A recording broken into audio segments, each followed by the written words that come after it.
So I want to talk a little, maybe more about more of a positive thing. So not coming back from an injury or overcoming the yips, but I want to talk about the clutch gene. So I think about the all-time great clutch athletes in history, Michael Jordan, Derek Jeter. I mean, the list goes on. What is it about these people and their mental approach that separates them from, everyone else?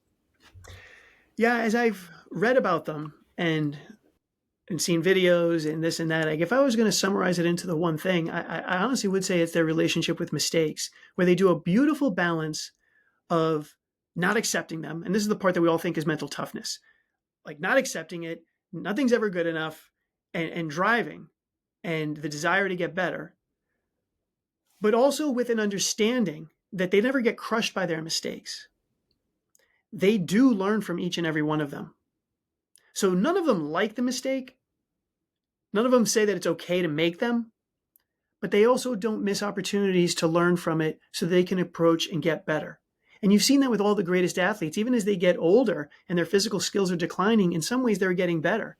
Michael didn't keep dunking on everybody. He developed his outside shot and his defense and got better at that over the years. And the other aspect would be their work ethic.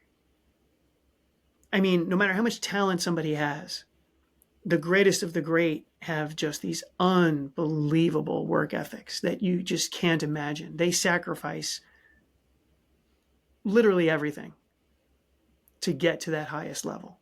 Mhm. So that's something that I work with my athletes as it goes on. Almost every athlete, no matter the level, it's helping them find that if they want to continue to get better, where can they pull from and give more? Is it more pain that they're willing to endure, pushing themselves harder? Is it, more investing more in the mental game or nutrition or their sleep, more time, more coaching? Do they get a higher level coach or a higher, like, there's always ways to pull from it. Uh, I'm a big Buffalo Bills fan, so Mhm. I don't like to push up Tom Brady too much because he tortured my team for decades. But Sure, sure. you got to respect the guy. I mean, you have to. And I heard this story about he was at a golf tournament, for charity during some summer or something else like that. And he's running sprints in the parking lot and doing some other drills. And some other players are like, "Hey, Tom, what are you doing?" And he responds and he goes, "I'm trying to win a Super Bowl." And like I these are, think I was gonna bring that up actually is that as right? another Okay. example. Yeah, yeah.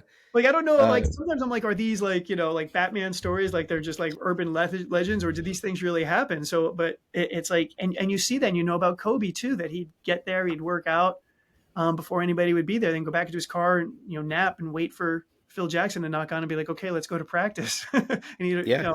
like that's what it takes to be the ultimate best. And so, Mhm. how much are you willing to invest in your outcome? There's a work ethic that's really Yeah. involved.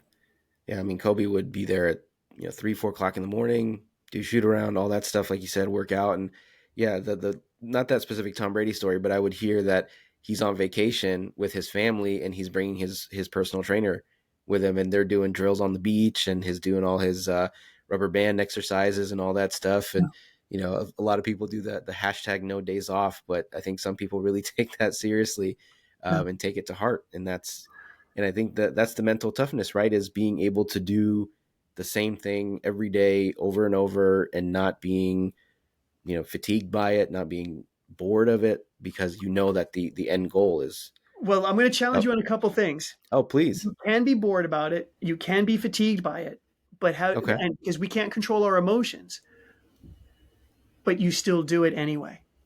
That's one of the skills that Okay. I teach. Is that it's not about emotional control. Because if you only wait until you're motivated, we're all going to fail. I Mm, know that all athletes at the highest levels are doing things that they don't want to do, and they're doing it because they okay. know that that's what's going to help them succeed. And the other thing is, I want to be careful about the grind. It does, and even Kobe had said that he didn't sleep very much, but then he had said that when he learned that that wasn't helping him, he got more sleep. So I want to caution people out there that like you see the hard work and all the things that Brady or whoever else is doing, that it's work, work, work, work, work. But part of that work is recovery. Hmm. There's tons of literature and research on it that if you're sleeping 8, 9, 10 hours a night, it's going to enhance the recovery that you've done during the day, and you're going to be stronger and faster and make better decisions. So please don't think that it's grinding yourself into the ground until there's nothing left.